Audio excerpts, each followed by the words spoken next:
Fiadanany tompo ho anao azy manaraka ity fampopavana ity amin'izao lahady maraina izao. Tety amin'ny aumônerie FJKM Manakavaly no nandraisana sary sy feo izao fampopavana izao. Fa milohany anarantsika azy dia andeha ho tsahivina aminao ny tantaran'ny foronana zany aumônerie FJKM Manakavaly zany ao anatin'ity horonan-tsary fo ity. Ny taona 150 no nitokanana ity tobo ho an'ny boka ao Manakavaly ity. I Révérend Philippe Zorspic, missionnaire anglisy, iraky ny London Missionary Society na ny LMS, izay nitondra ny fiangonana tao Soavina no nangataka tamin'ny fanjakana teto Madagasikara mba hanorina ity toby andraisana sy hitsaboana ny boka ity. Neken'ny mpitondra malagasy ny fangatahany, ka nirakitra novorian'ireo mpino tany Londra no nentina nananganana izao toeram-pitsaboana ny boka ao Manakavaly izao. Hatramin'izany fotoana izany no naorina ny trano fiangonana, izay mbola ampiasain'ireo kristianina ao Manakavaly mandraka ankehitriny. Dia zay ry havana no fintina azo natolotra mahakasika ny orenan'ny aumônerie FJKM Manakavaly fandeha saina ianao anaraka izao fampopavana izao dia mazoem-panatoko. Dia tsika ry havana hihira ny hira ny hazakazaka masina FJKM fanombohantsika izao fampopavana izao. Dia hiarahtsika isika.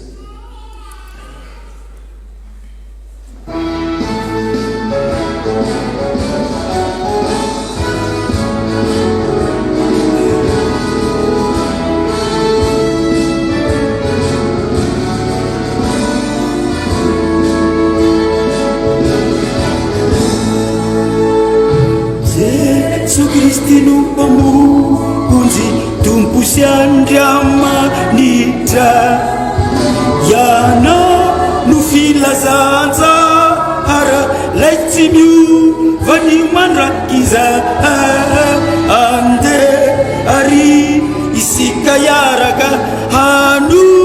hata niazakazaka vuntu sivila zanza ara ima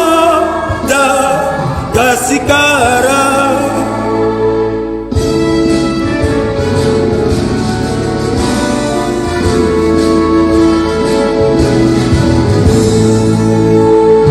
Jesu Kristinu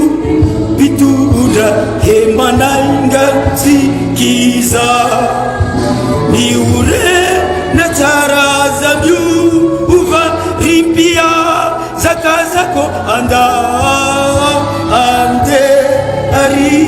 isika yaraka hanu hata niazakazaka vuntu sivila zanza ara ima da gasikara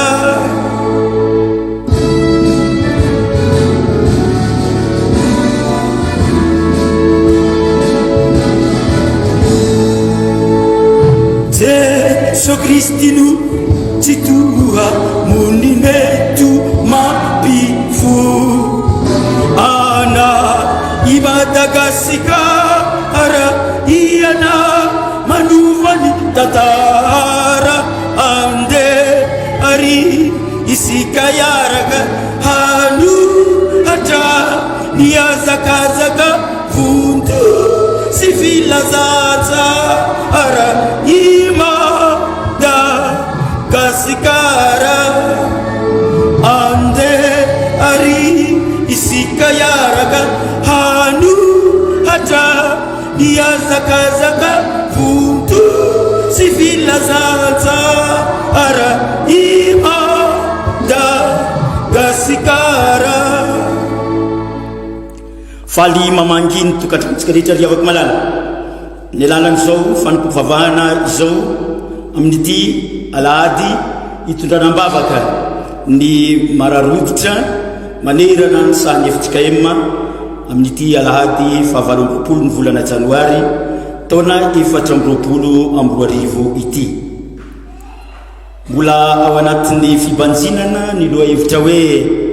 lehibe ny voninahitr'Andriamanitra, lehibe ny voninahitr'Andriamanitra isika riavana anio. Ripiray fanantenana rehetra ho amin'ny tompo ho aminareo mandrakariva ny riavako ny fahasoavana amam-piadanana avy amin'Andriamanitra raitsika sy Jesosy Kristy tompontsika ary ny fanavaosany fanahy masina. Amen. Dia sika idiran'Andriamanitra riavako malala ny alalan'ny Salamo faha 9 ambin'ny 10 andininy voalohany hatramin'ny fahatelo ary aorin'izany dia ny firana fanampiny fahatelo ambin'ny folo no hanomezatsika voninahitra ho an'ilay be voninahitra oka izay rehetra ny velomin'Andriamanitra riavana mahatratra zao anio zao iderazy amin'ny alala salama fahaenina amin'ny sivifolo andininy voalohany hatramin'ny fahatelo manao hoe mira firambavao an Jehova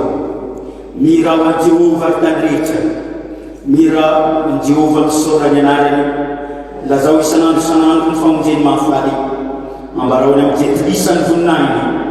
ary any amin'ny firenena rehetra ny fahagagana nataony amen mira firambavao an Jehova ambarao any amin'ny jetilisa ny voninahiny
vavaka isika riao manandratra ny voninahitra ao izay Andriamanitra ary ny fitondrantenana isan'andro sy ny asa ataonay isan'andro dia baikoinao amin'ny alalan'izany hira izany sy ny salamo novakiny teo mba hanambarana ny voninahitra ao satria izay bosahany voninahitra ao Andriamanitra dia tonga misy fiovana ho amin'ny tsara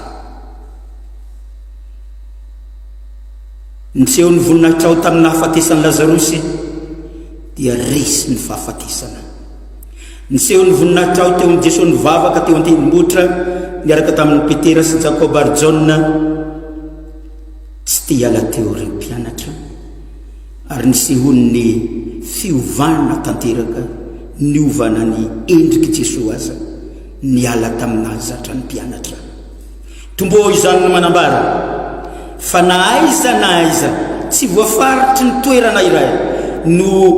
miseho ny voninahitra ao fa tsy ny fanalambaraka ny anaranao dia misy fiovana ho amin'ny tsara derainay ianao Andriamanitra fa izay tsy manandratra ny voninahitra ao Andriamanitra dia feno aizina satria fanalambaraka ny anaranao no mameno ny toerana izay tsy manandratra ny voninahitra ao azo hoe anay Andriamanitra ary indrindraindrindra atolotray reny tenanay ikeo sy anjakao ho voninahitra mandritra ty fitompivavahana ity eny amin'ny andro iainanay rehetra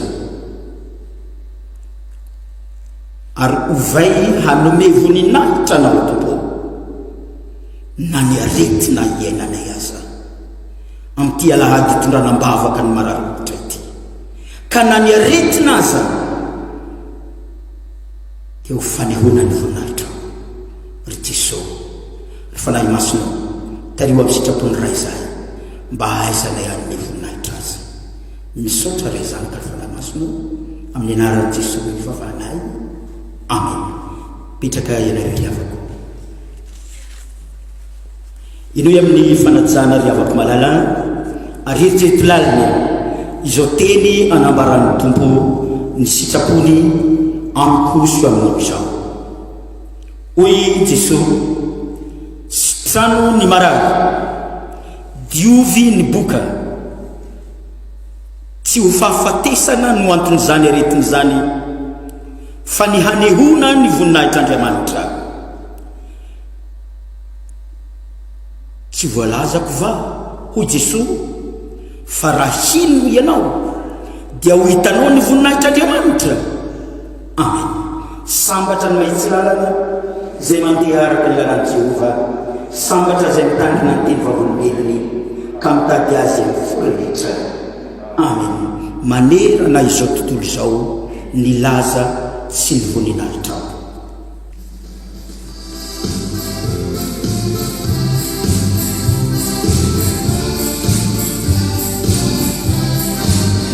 Manerana izao tontolo izao ny laza sy ny voninahitra izao rehetra izao anohana faraina io mandrakiza faraina io mandrakiza Jehova de raina iana ankalazay ny anarana izao rehetra izao manajana faraina io mandrakiza faraina io mandrakiza. Riavako sy fahafatesana no anton'izao aretin'izao ho Jesosy fa ny hanehona ny voninahitr'Andriamanitra ny aretina nanjo antsika ve riavana ino ahafahasambefana rary antsika tena nanehontsika ny voninahitr'Andriamanitra tokoa ve tena natopo tokoa ve tsika fa mpanasitrana Jesosy Kristy ary mpanasitrana Andriamanitra sa ny aretina no lalovantsika na tonga atsika tsy naneho ny voninahitr'Andriamanitra ka tsy natoky an'i Jesosy fa mpanasitrana izy.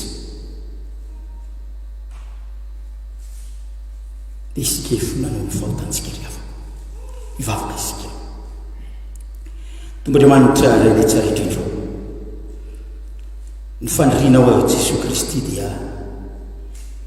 ny tsy fanananay ny fahantranay ny fanananay sy ny fanananay harena ny fahasalamanay sy ny aretinay ny hanoananay sy ny fahavokisanay sy ny sisa dia tianao ho fanehona ny voninahitra ao avokoa enina ny fahafatesana aza ny fahafatesanay dia tianao hanehona ny voninahitra fa matoky sy mino izay efa mpanarangana amin'ny maty anao. Tompo miteny taminay ianao hoe sitrano ny marary diovy ny boka. Andriamanitra tsy misy mahay manasitrana raha tsy ao alohan'ny finoana raha amin'ny fiangonana ary ianao Jesosy raha teo rehefa tsy nino ny olona dia asa vitsy ihany nataonao dia lasa ianao nandeha sy mahita ny fiasanao Jesosy zay tsy manampinona mifona aminao zay tompo fa kely ny fonanay mamela renelokay mamindrafo aminay fa vonona izay tompo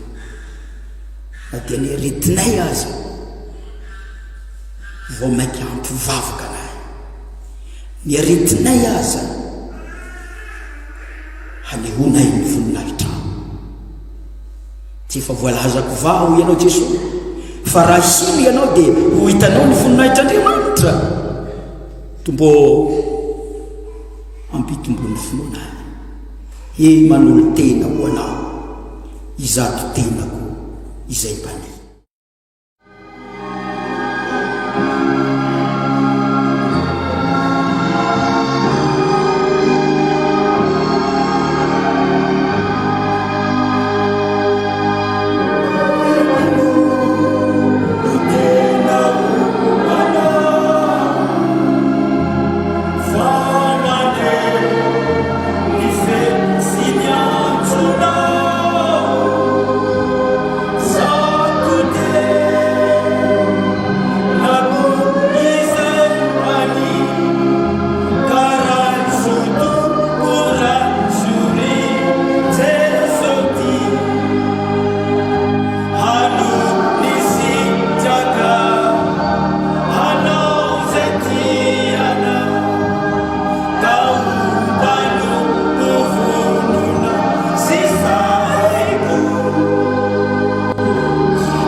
amen ho anao tokory avako malala zay vonona fa izay rehetra mitsanga amin'ny fiainanao na aretina aza dia vonona anao fa ampisehonao ny voninahitr'Andriamanitra zany ary ny fona tamin'ny fahotanao rehetra mamela ny helitsika Andriamanitra riavako dia sika raha hitsangana andray ny famelan-kely ka atolotra Andriamanitra ho atsika hoy ny tompo mamela ny helitsika satria ninoanatra ianao ka nanetry tena teo anatrehako izaho efa nihainao hoy Jehova izaho dia izaho no mamono ny fahadisoanao ary tsy ho tsarovako intsony ny fahotanao mety aho madiova hianao ambarako amin'ny anaran'i Jesos Kristy ary aho fa voavela ny herokareo noho ny anaran'ny tompo mihidy raha azy sambatra ny olona zay voavela ny heroka sy voasarona ny fahotana sambatra ny olona zay tsy sain Jehova heroka ary tsy misy fitaka ny fanahy amen tompo malalo ekeo re sy anjakao ny fiainako ho voninahitrao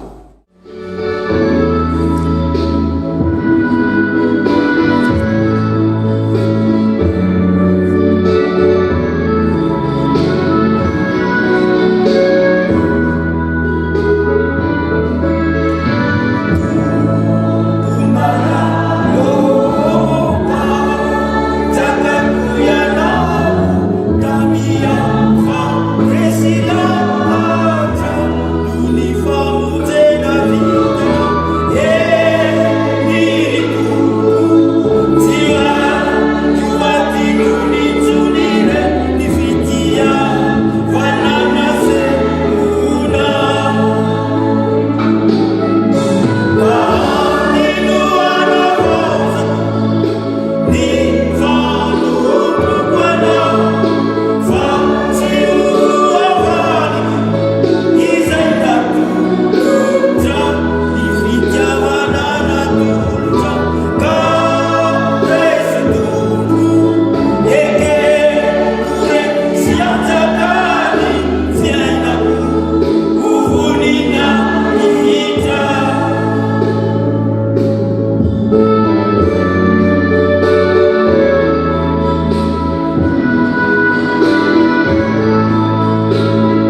ny olona voavela herika riavana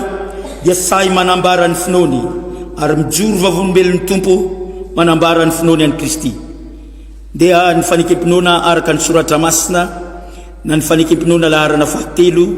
dia tsika manambara ny finoantsika riavako. Mino an'Andriamanitra tsy toavo izay mpanao ny lanitra sy ny tany. Andriamanitra dia fanahy, Andriamanitra dia fitiavana, Andriamanitra dia manjaka hatramy taloha indrindra ka ho mandrakizay. Andriamanitra dia nampiseho ny fitiavana antsika fa fony mbola mpanota isika dia mahata hamonjy antsika Kristy. Mino an Jesosy Kristy zanany lahy tokana tombontsika ao, tonga izy hitady sy hamonjy ny very. Izy ny lalana sy fahamarinana ary fiainana. Izy dia tsy miova omaly sy anio ary mandrakizay. Mino ny fanahy masinao, izy no manambara ny fanahintsika fa zanak'Andriamanitra isika. Fanahy iray ihany no nanaovam-batisantsika rehetra ho tena iray. Ny fandresena izay ety mandresy zao tontolo zao dia ny finoantsika. Tombo ampitombo ny finoanay. Amen. Mazaho toerana riavako malala. Zao tsika riavana dia hiditra amin'ny fiainona ny tenin'Andriamanitra ka hanomboka izany dia ny sekoly lahady. Ka andeha hitolotra antsika azy ireo ny fotoana riavako. Ndao ary tompo. Tonga eo amin'ny fotoanan'ny ankizy sy ny tanora isika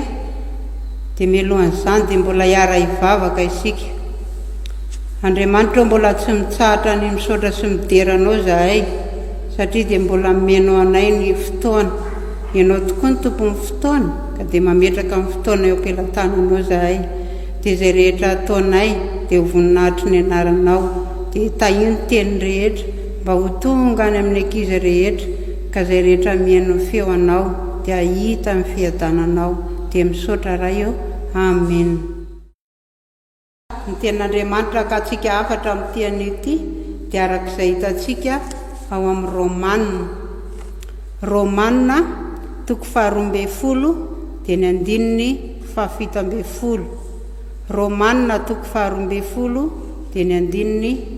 17. Hovakiana amin'ny anaran'i Jesosy izany teny izany. Aza mamaly ratsy na amin'iza na amin'iza, miomana hanao izay mahamendrika eo mason'ny olona rehetra. Averiko indray mandeha, aza mamaly ratsy na amin'iza na amin'iza, miomana hanao izay mendrika eo mason'ny olona rehetra. Misy tantara kely akatsika afatra ny amin'izany tenin'Andriamanitra izany. Misy fiarahamonina anankiray ao amin'ny toerana anankiray. Dia ireo fiarahamonina ireo tsy dia mahay mifankahazo nefa samy kristianina zareo. Mahasamy hafa azy ny anankiray tena mivavaka ary tena hoe makany am-piangonana tsy tapaka isan-kalahady, fa ny anankiray kosa manao tsitipahatra. Ny dikany ny anankiray mikirakira baiboly, ny anankiray tsy mikirakira. Dia nandeha ary ilay anankiray tsy mikirakira baiboly dia angoniny ny fako dia alefany any amin'ilay anankiray. Dia ozy ilay anankiray, fa maninona kosa ny fako na alefa aty aminay e? Dia tsy miteny izy fa alefany any. Dia farany nanangona n'ilay anankiray mikirakira baiboly lavaka le fako. Dia nangoniny tao dia rehefa elaela dia midorany. Dia rehefa may le fako dia nahazezika. Dia rehefa nahazezika izy dia namboly. Dia rehefa namboly izy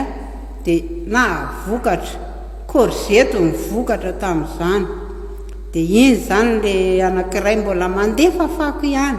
dia vokatra ny korzety. Dia naterin'ilay anankiray teo amin'ny varavarana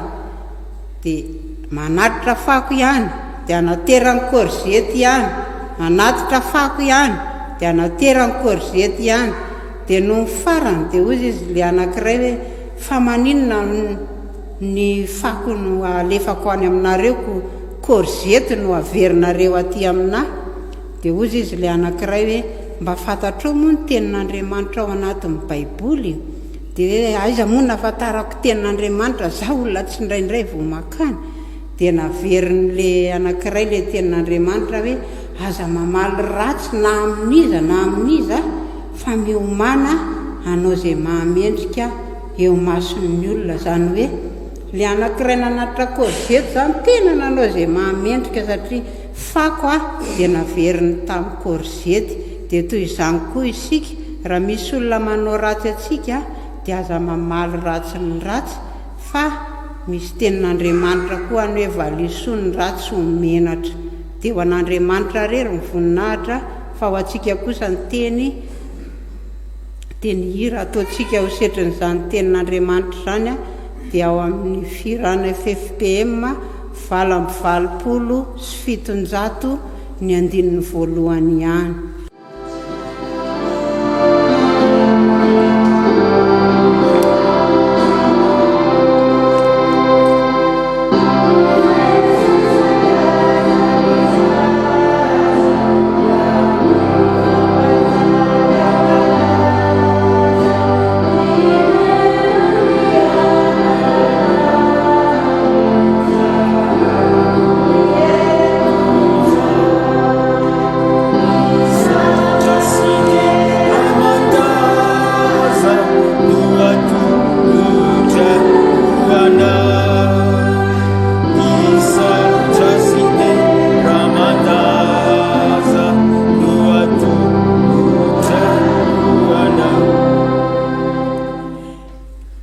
Mialohan'ny hitsanganan'ny taribavaka sy ny amaky ny tenin'Andriamanitra riavako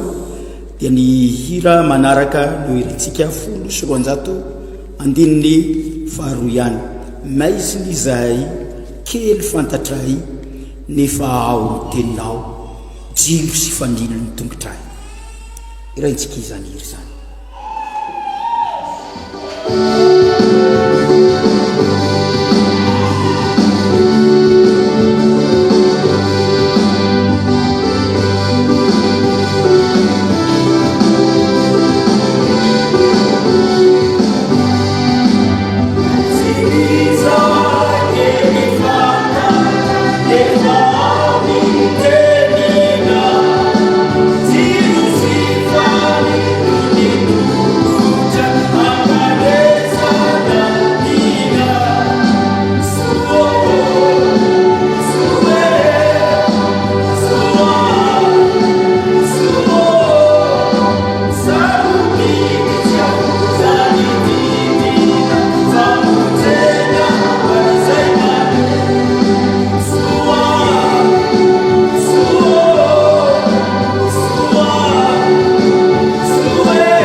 Mialohan'ny amakitsika ny tenin'Andriamanitra dia mbola hiaraka iombom-bavaka isika. Ry Andriamanitra rainay mbola tsy mitsahatra ny misaotra midera manome voninahitra anao izahay noho ny amin'ny ty ora sy fotoana ty, ary misaotra noho ny tantananao anay ka tonga soamatsara tanatin'ity tranonao ity indray izahay ankehitriny hiaino ny teninao, ary misaotra ihany koa noho ny mbola nanomezanao tombonandro ary nanomezanao fotoana ho natokana ho an'ny marary ho an'ity andro natokana ho an'ny marary hoditra ity ankehitriny. Dia raha hovakiana ny teny tompo dia ny fanahinao no hitoetra ho an'ny vavan'ny mpamaky, ary ny sofin'ny mpiaino koa tompo dia angatahanay mba ho sokafanao ahafahany miaino. Ary raha mbola hotoriana ny teninao dia ny vavanao no hiteny amin'ny vavan'ny tory ho tafiditra ny ampon'ny tsirairay avy izany teny izany. Ary raha mahazo ny teny ny mpiaino tompo dia mba tsy ho mpiaino mpanadino fa ho mpiaino ahiampita ho amin'ny tsirairay dia hitondra izany any amin'ny tokantrano sy ho any amin'ny fiarahamonina fa tsy ho anay rery izay tonga eto ihany. Dia ataonay amin'ny anaranao Jesosy izany vavaka izany. Misaotra tompo satria mbola afaka mangataka izany izahay. Amen.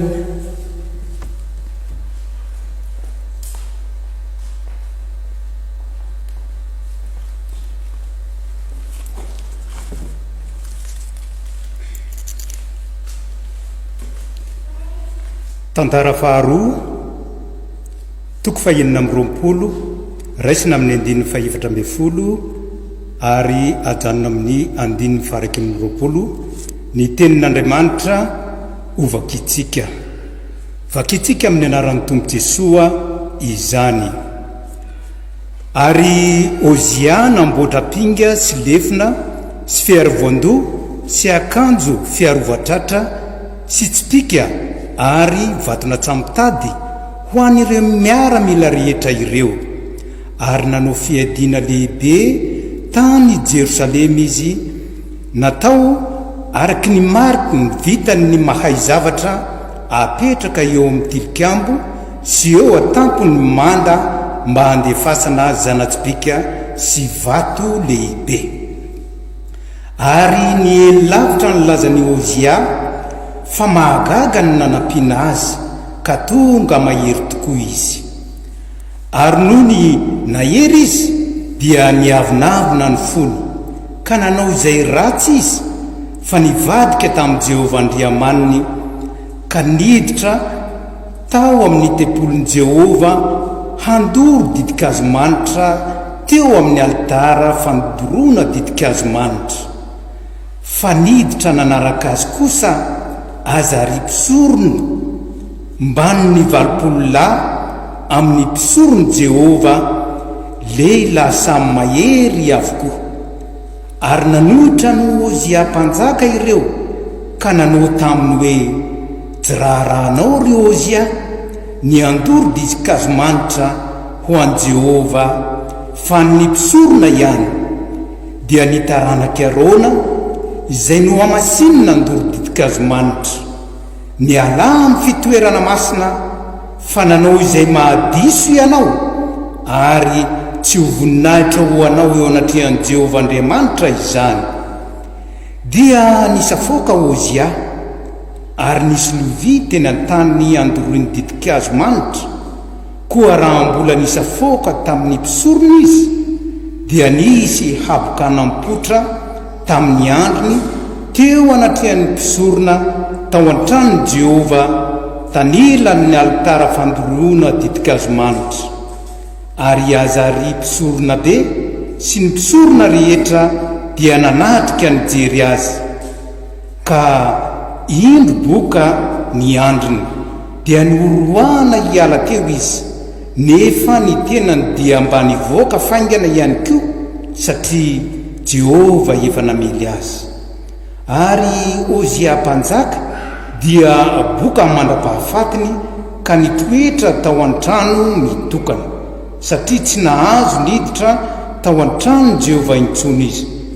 ka dia Jotama zanany no nanapaka tao andapa sady ny tsara ny vahoaka. Amen. Hotoizantsika mivaky teny zany dia ho hitantsika ao amin'ny Luka toko 4 andiny 17 ka hatramin'ny 70. Luka toko 4 andiny 17 ka hatramin'ny 70 ary ho farananao amin'ny asan'ny apôstôly. Asan'ny apôstôly toko 12 raisiny ao any andiny 17 tapany B ka hatramin'ny 17. Asan'ny apôstôly toko 12 raisiny ao amin'ny andiny 17 tapany B ka hatramin'ny 17. Rehefa hita dia vakina amin'ny anaran'i Jesosy. Ary hoy kosa Jesosy taminy, ataonareo amiko tokoa izao ohabolan'izao hoe mpanao fanafody sy trano ny tenanao. Izay renay fa nataonao tao Kapernaoma dia mba ataovy atao amin'ny taninao koa. Ary hoy koa izy, lazaiko aminareo marina tokoa, tsy misy mpaminany izay akasitrahanao amin'ny taniny, fa lazaiko aminareo marina tokoa,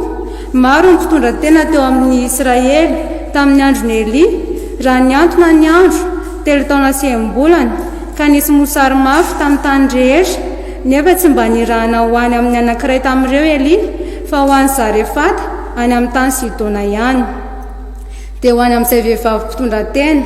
Ary maro ny boka teo amin'ny Israely tamin'ny andron'ny Elisa mpaminany, nefa tsy mba nisy ny odiovina na dia iray akory aza fa namana Sirianina ihany. Dia tezitra loatra izay rehetra teo amin'ny sinagoga raha nandre izany ka nitsangana izy dia nandroaka azy hiala eo an-tanàna ary nitondra azy ao anatapony avoana ny orenan'ny tanàna mba hazerany amin'ny antsana. Nefa izy namaky teo afovoany ka dia lasa nandeha. ary Herôda nidina niala tany Zodia akanka Isaria dia nitoetra tany. Ary Herôda tezitra loatra tamin'ny Tirianina sy ny Sidonianina fa niraisaina kosa ireo ka nakany aminy. Ary rehefa nahazo amin'ny Blasto mpitandrina ny trano fandriam-panjaka ho sakaizany dia nangataka fihavanana satria ny taniny ny velona tamin'ny tanin'ny Herôda. Ary tamin'ny andro voatendry dia niakanjo mpanjakany Herôda ka mipetraka teo ambonin'ny seza fiandrianana dia nikabary tamin'ny vahoaka. Ary ny vahoaka ny antso hoe feon'Andriamanitra izany fa tsy an'olona. Ary niaraka tamin'izay dia nisy anjelin'ny tompo namely azy satria tsy nanome voninahitra an'Andriamanitra izy ka dia nohan'ny kankana izy ka maty. Amen. Ray masino manamasinanay amin'ny fahamarinana, ny teninao ny fahamarinana. Amen. Mialohan'ny iarahantsika rehetra handreny tenin'Andriamanitra riavana dia iraintsika mpisanganana ny hira manaraka 7:7 andininy voalohany ihany efa tonga ty izao teny fiainana raiso mba ho fiainana.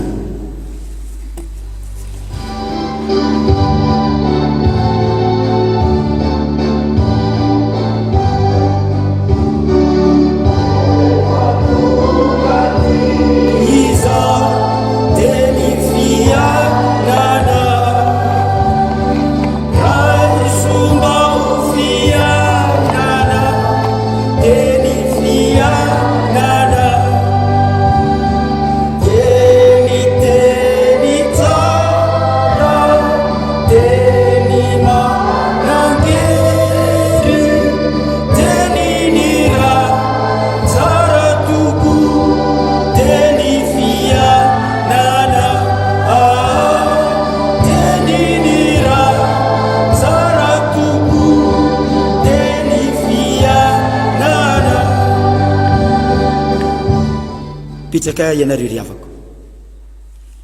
ny tenin'Andriamanitra izay ho raisitsika anio riavana dia izay fanovakina teo ao amin'ny tantara faharoa 2:20 ny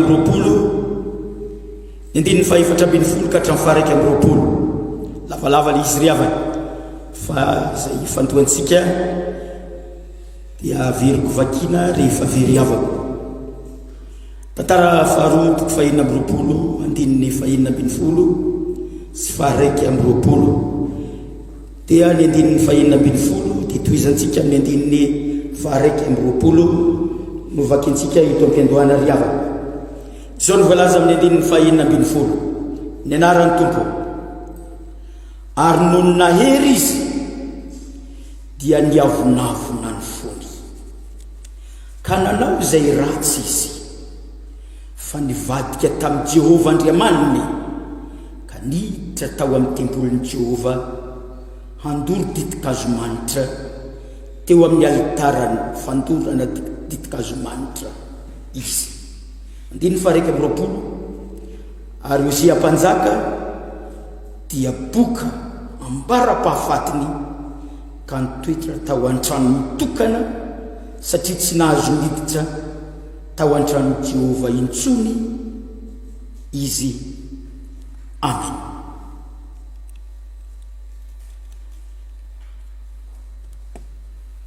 Amin'ny mpanjaka telo izay tantarainy ny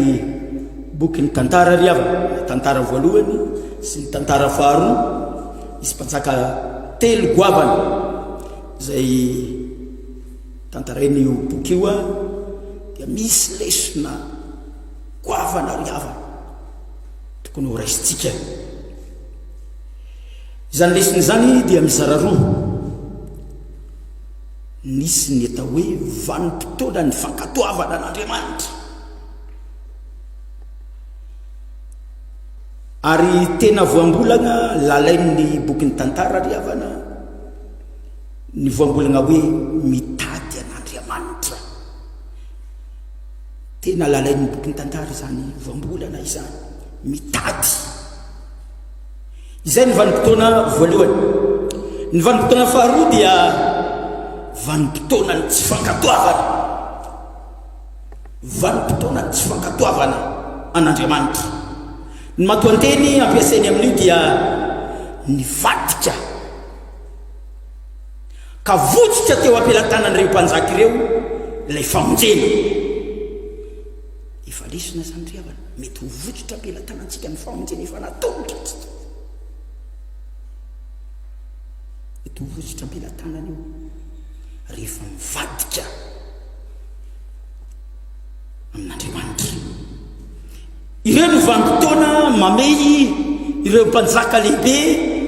tantarain'ny bokin'ny tantara ato amin'ny baiboly ry ava eto amin'ity perikopa raisitsika ity moa dia ny tantara faharoa toko fahaenina amby roapolo ity indrindra manomboka amin'ny andininy fahaefatra ambin'ny folo ny vakina teo dia milaza momba ny mpanjaka anankiray atao hoe Ozia mpanjaka ka ndeha hojerentsika ny hoe ny fototry ny nahaboka any Ozia mpanjaka inona moa ny antony nahatonga an'ity Ozia mpanjaka ity lasa boka ry ava ny antony nahatonga ny Ozia mpanjaka ho boka no azavain'ity perikopa ity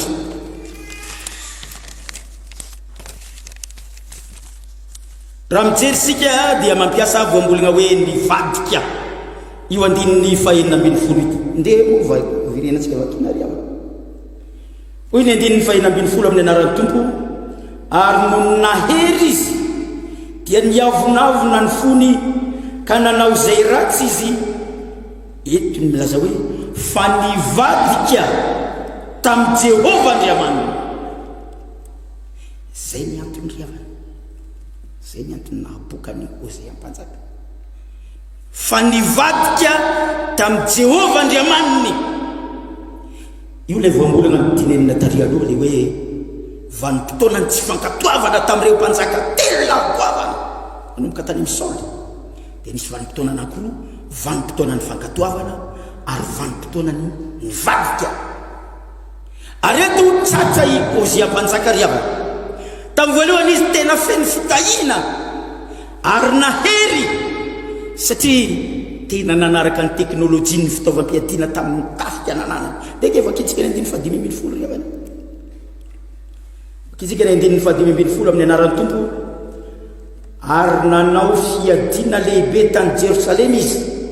natao araka ny marika vitany mahay zavatra natao marika araka vitany zao izy mahay zavatra tena nanaraka ny teknôlôjia tamin'izany fotoana izany ka ny mpanao marika tena mahay ny teo ampelantanana ka lasa natanjaka izy ary nanomboka izy nahery dia inona ny seho ry havana nivadika tamin'Andriamanitra niavonavony fo no lazain'ny tenin'Andriamanitra eto fa nitarika ny fivadiany tamin'Andriamanitra izany hoe tonga nahery izy ary izany heriny zany nahatonga azy tsy nitady an'Andriamanitra tsy niavonavona ny fo miavonavona amin'ny malagasy moa ry havana tsy tena zatra ny malagasy milaza fo miavonavona zany fa ny teny hébreu no milaza ny fo miavonavona fa amin'ny malagasy izy inona mizara roa ny sasany milaza maso ny sasany milaza loha mianjonanjon-doha zay no ampiasain'ny dikanteny malagasy satria tsy ny fo no lazain'ny gasy fa inona ty loha ty mianjonanjon-doha milanja loha ozy ny mpandika teny sasany ary zany ny marika ny fivadiany tamin'Andriamanitra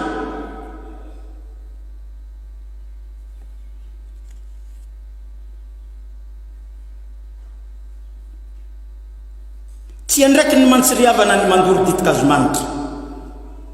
tao amin'ny tempolin'Andriamanitra fa noho izy natanjaka dia mieritreritra fa azoko ataony rehetrarehetra fa tsy mila mandrenareo a tsisy lako anareo intsony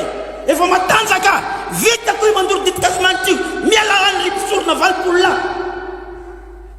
tsofoka atao an-tranon'Andriamanitra izy tsisy lako anareo intsony fa matanjaka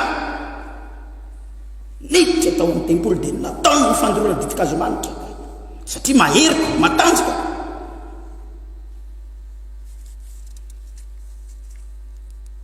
tsy azo ny natao anefa io ry havana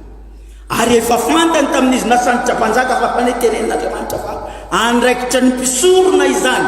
sy ny levita fa tsy andraikitra ao fa ny anao dia mpanjaka fa fanaininy satria matanjaka fivadiana tamin'Andriamanitra io satria tena niniany natao an-tsitrapo io zavatra io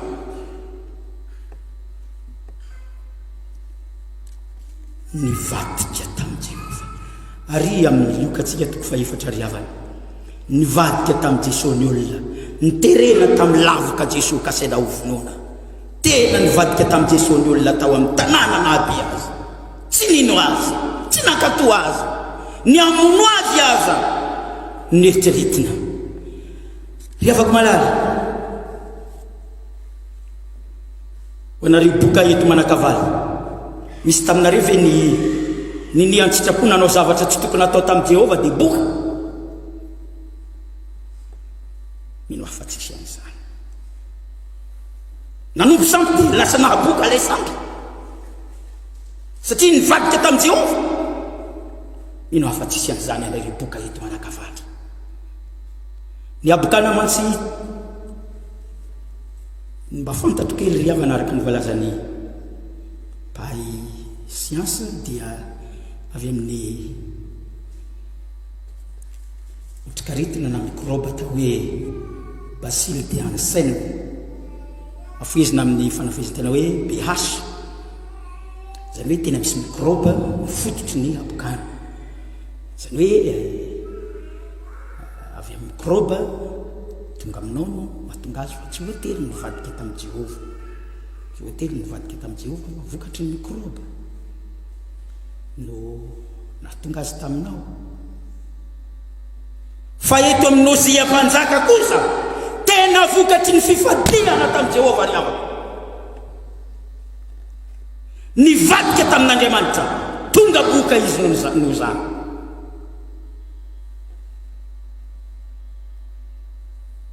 fadio ny mivadika amin'i Jehova ry havana ary tsy midika ny marary hoditra fotsiny na ny boka fotsiny fa na iza na dia misy rantsan-tana na tsy rantsan-tongotra aza rehefa mivadika amin'i Jehova zany habokana ambony indrindra ry havana na olona salama be azy na olona milaza ny tena ny fahasalama azy rehefa ianao nivadika tamin'i Jehova lozy zay miandry za ry havana ny tena tahorako tsy hidiran'olona ny fanjakan'ny lanitra tia nankiray ty ny tena mampiasa zay fivadiana amin'Andriamanitra tamin'ny fanekenana tao averiko indray mandeha ny atahorako tsy hidirany olona ny fanjakan'ny lanitra indrindra dia ny fivadiana amin'ny fanekenana tao izy mitsangana eto amin'ny pilipitra eto manao fanekena mafy indray zany sady maso ny olona fira ka ny fivadiana ny fanekena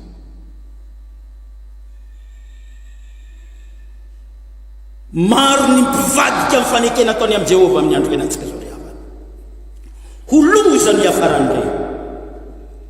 mahita n'Andriamanitra tsy mamaly azy amin'ny fotoana iny lazainy fa hoe nangin'Andriamanitra na dia nivadika tamin'i Jehova izy lazainy fa nangin'Andriamanitra eny ary zao ny hafatra ry havana azo ny tompo ataony mangina manaiky zay rehetra miseho fa zao kosa tsy midika ho ankasitrahany zay rehetra miseho averiko ny mandeha azo ny tompo atao tsara ny mangina eo anatin'izay mivadika aminy amin'ny fanekenana atao azo ny tompo atao ny mangina mijery zay rehetra miseho fa izao kosa tsy midika zay rehetra miseho dia ankasitrahany non tsy zany vivi fa afaka mijery izy zay mitranga rehetra fa tsy midika kory izy hoe ho ankasitrahany zay mitranga rehetra ny fivadiana tamin'i Jehova no niteraka abokany Ozia mpanjaka ny antony manaraka riavana na aboka andeo zay ampanjaka faharoa dia hitantsika amin'ny andininy fahafitoambiny folo sy fahasivambiny folo nandany fananarany mpisorona zay no antony faharoa na aboka azy riavana nandany fananarany mpisorona dia verenatsika vakina riavana ny andininy fahafitoambiny folo sy fahasivambiny folo dia vakitsika ny andininy fahafitoambiny folo sy fahasivambiny folo amin'ny anarany tompo faniditra nanaraka azy kosa azary mpisorona mba mivalopolo lahy amin'ny mpisorony Jehova lehilahy samy mahery avokoa andininy fahavaloambiny folo ary nanohitra ny Ozea ampanjaka ireo ka nanao taminy hoe tsy raharahanao Rozia ny andoro ny ditikazomanitra ho an Jehova fa ny mpisorona ihany ny taranaki Arona izay no amasinina handoro ditikazomanitra ny ala amin'ny fitoerana masina fa nanao izay mahadisy ianao ary tsy ho voninahitra ho anao eo anatrehan'i Jehova Andriamanitra izany andininy fahasivambiny folo dia nisafoka Ozia ary nisy lovia teny an-tanany handorony ditikazomanitra koa raha mbola nisafoka tamin'ny mpisorona izy dia nisy habokana nipoitra tamin'ny handriny teo anatrehan'ny mpisorona tao an-tranon'i Jehova. Amen. Ny antony faharoa izay tsika teo riavana na boka ny Ozy mpanjaka raha ny andininy fahafitoambiny folo sy fahasivambiny folo dia zao nandany fananarany mpisorona nialanenina Andriamanitra riavana naniraka ny Azaria mpisorona sy mpisorona 20 lahy izany hoe nisy mpisorona raiky amin'ny 20 riavana no ny rahan'Andriamanitra hoe ndana anaro izy ary nitsangana Azaria mpisorona sy ireo 20 lahy mpisorona Jehova nananatra azy mafy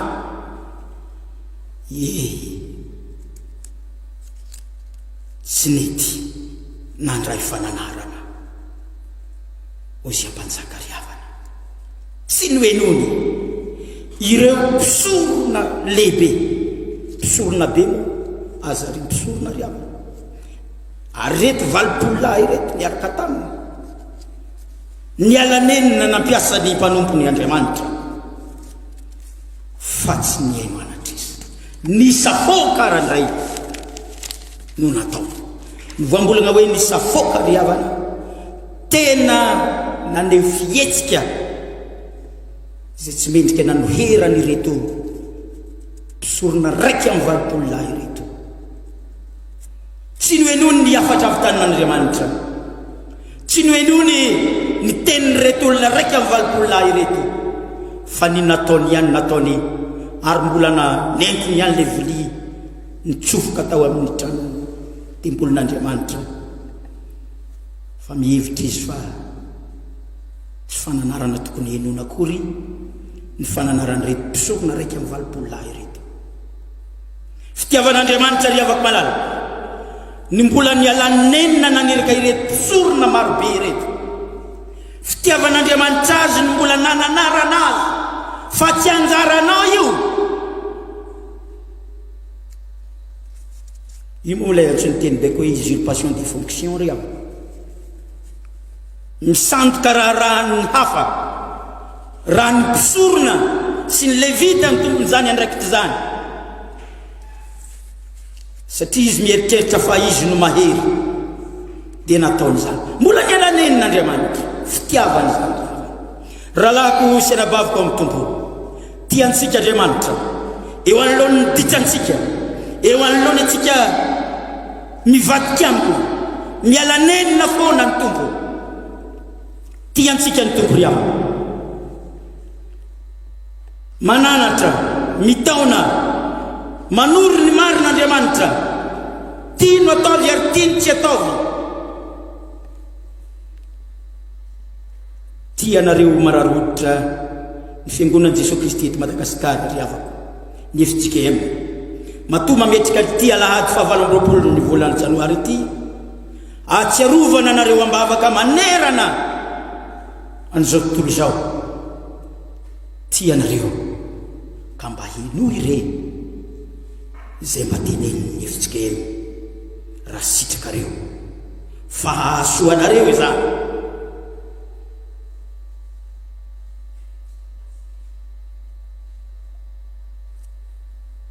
Ary raha fantatsika fa avy amin'Andriamanitra riava tsy mahasoa atsika ny manda zay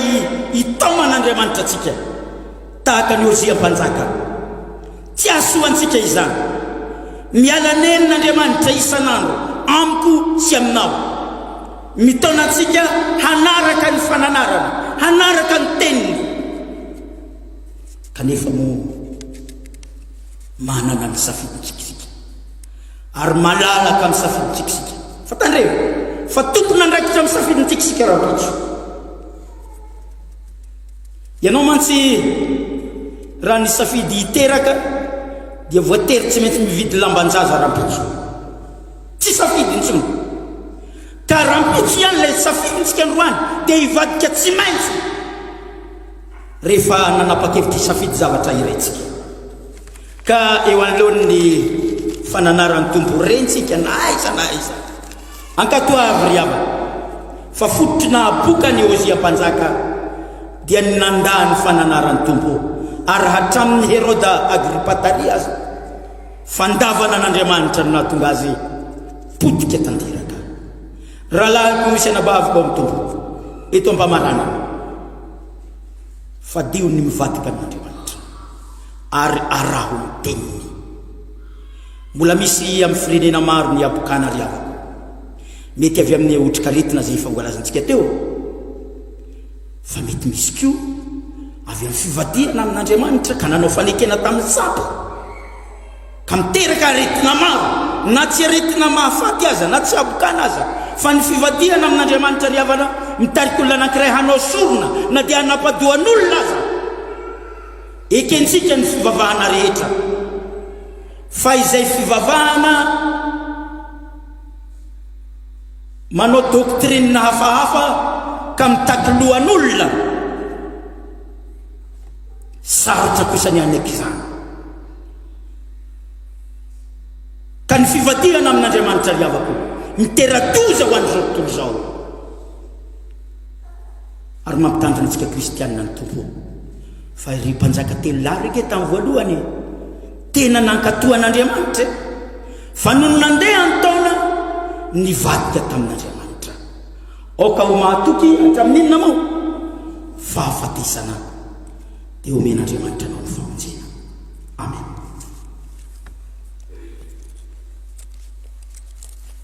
Mivavaka isika ry havako, Tompon'Andriamanitra renay tsara indrindra misaotra anao nampianatra anay tamin'ny alalan'ny mpanjaka Ozaia. Ozia mpanjaka dia nankatohanao tamin'ny voalohany ary tena feno ny fitahinao ny fiainana, nanangana fototrafitrasa mandany Jerosalema no avaozy ny tanteraka, nasy ny tilikambo aza hipetrahany miaramila handefa zanatsipika ny lohasa rehetra satria mpanjaka tia fambolena izy, namboary ny toadrano ka niova ny fiainany vahoaka, ny miaramila ny voavatsy fitaovana fiadina anaraka ny teknôlôjia tamin'izany fotoana zany ka natanjaka izy, nefa izany heriny izany nahatonga azy nivadika tamin'i Jehova ary ny fivadiany tamin'i Jehova niteraka ny abokany, ny alanenina anao Andriamanitra nananatra azy fa nisafoky izy, tsy nihainy re mpisorona be Azaria sy ny 80 hafa nitsangana nananatra azy fa nolaviny nisafoky izy. Andriamanitra mifola aminao zay amin'izay fa nivadianao taminay, nivadianay taminao, mamelany elikay tamin'izay rehetra nampalahelo anao, taza anao fa navela anao satria fombanao Andriamanitra ny mangina, velanao miseho zay rehetra miseho amin'ity tany ity, kanefa tsy zay rehetra miseho akory no akasitranao. ary raha mahita zavatra tsy ankasitranao ianao dia mbola mialanenina maniraka ny mpisorona mpaminany hananatra fa raha tsy mihaino anatra vao milatsaka ny nenina tsy ho amantany firifiry amin'ny olona nanarinao ka nandahanatra moa no nanenina tongotra amantanan'Andriamanitra ho an'ny Ozia mpanjaka dia nenina satria tonga boka izy. Andriamanitra tratry ny abokana ny firenena tratry ny abokana izao tontolo izao misy firenena bokan-josa noho ny fisandohana andraikitra sy ny kolikoly ary ny tena boka ankehitriny dia izay mivadika aminao Andriamanitra. Tahiny malagasy rehetra tsy mivadika aminao fa izany no abokana ratsy indrindra ka izay rehetra nanaranao azy dia ankatoaviny raina io zay ny tanitra ho amasinana ny naranao ho tonga ny fanjakanao atao any ny sitraponao ity antany tahaka ny tanitra miany minanina sahaza aminay ary mamela iloka tahaka ny namelana izay iloka taminay ary izany tondrana ny fakampana fa manafany amin'ny ratsy anao ny fanjakana sy ny hery ary ny voninahitra manazay. Amen. Amarana sady riavana ity fantompovana ity isika dia ira fa 5:7 inona reno atakaloko any Jesosy mpisoroko. Ira itsika izany ira izany dia ndray mitsodrano avy amin'ny tombosika dia iara itsangana isika. Ira fa 5:7 andininy voalohany sy ny fahatelo ry Jesosy tompo tsara o aza mamela ny fanahiko hisaraka aminao fa tany ho aho ho mpanomponao. Ny andininy voalohany sy ny fahatelo.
Resri avaka malala izao tsodrano tononona sy omena amin'ny anarantompo izao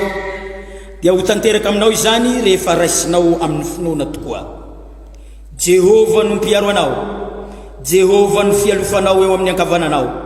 ny masoandro tsy mba hamely anao no ny andro na ny volana no ny alina Jehova iaro anao amin'ny ratsy rehetra eny iaro ny fanahinao izy Jehova iaro anao na mivoaka na miditra hatramin'izao ka ho mandrakizay koa mahireza sy matanja aza matahotra na manahy fa Jehova Andriamanitra ao no miara mandeha aminao tsy andao anao na afo ianao izy koa aza matahotra na mivadi-po hianao amen petrika ianareo ry havako mivavaka makina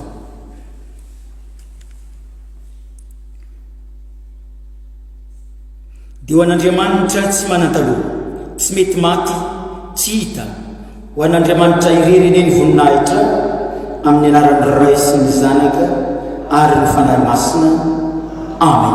ho tahin'Andriamanitra tsika rehetra ry havako amen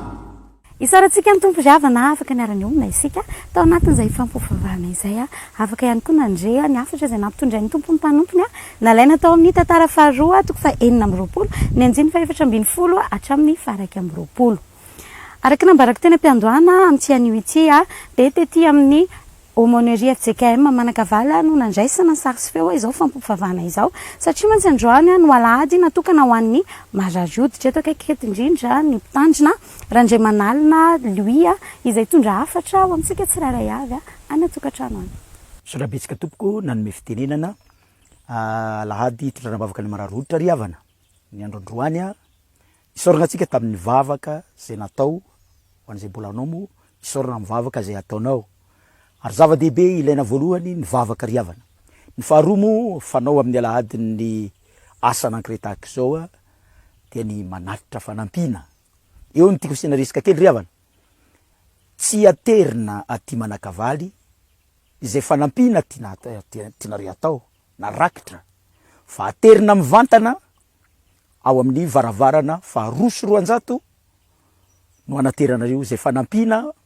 tianareo atao ry havana ary tsy Manakavaly rery no iandraketan'ny foibe FJKM fa